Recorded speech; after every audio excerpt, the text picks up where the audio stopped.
How do you decide what to do with the family home during a divorce? House options during a divorce.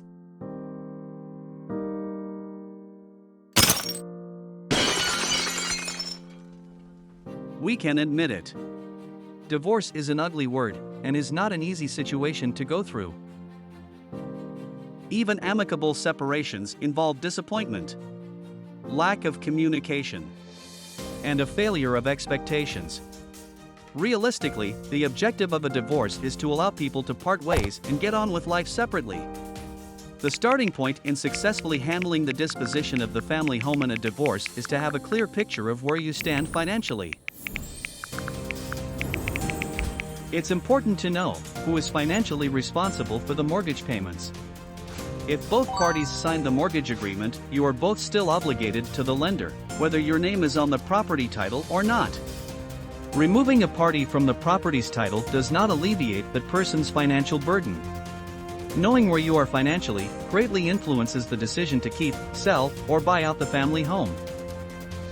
Option 1. Keep the house.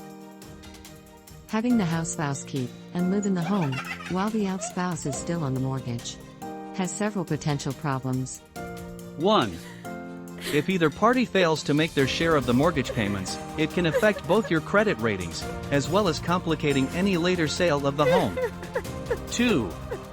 Deferred maintenance can create huge amounts of lost equity if small issues grow into larger, more expensive repairs, such as roof or plumbing leaks, which can create health issues and are a nightmare to remediate.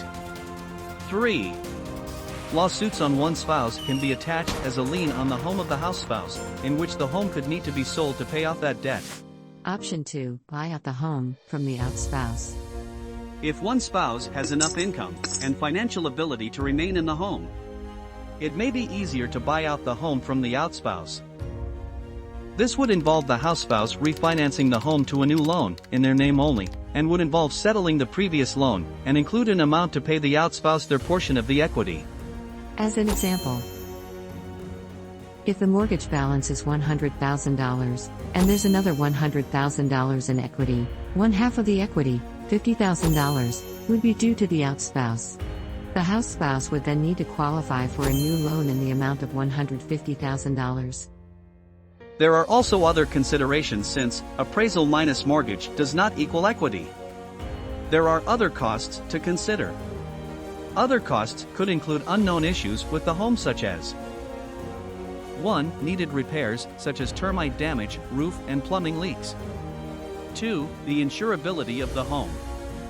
3. Unknown liens on title such as contractor liens, tax liens, or a home equity line of credit. 4. Other issues only a professional home inspector can uncover. 5. The costs to refinance including the appraisal, bank fees, recording fees, etc. What if the property is appraised for lower than the current loan? All scenarios must be considered before deciding on a buyout. Again, knowing your financial standing first is paramount. Option 3. Sell the home.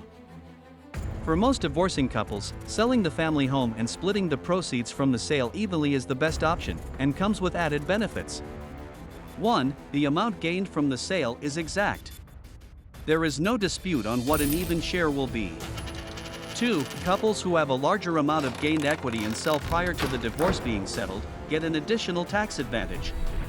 Capital gains exclusions for married couples is the first $500,000 of equity, while the exemption for a single person is only $250,000. Whatever the final decision is, be sure it is made prior to signing the property settlement agreement. Once it is signed by both parties and accepted by the court, it is final and very difficult, if not impossible, to change. As an example, a past client of mine called me to help with doing some remodeling of his home after his divorce was finalized. He had kept the home with the equity and gave his former wife all of their savings. I gave him the number of a reputable contractor I had worked with for many years. The contractor discovered the attic and foundation had severe termite damage that would need to be fixed before any remodeling could be done. Knowing he had a $100,000 equity line set up, he went to access it, only to discover the full amount had already been taken, leaving him with an additional $100,000 lien on the home. He was forced to do a full refinance of the home to take out money from his equity to pay for the remodel, but discovered an additional $80,000 lien was placed on title to cover his former wife's debt at a local casino. His debt now exceeded the value of his home.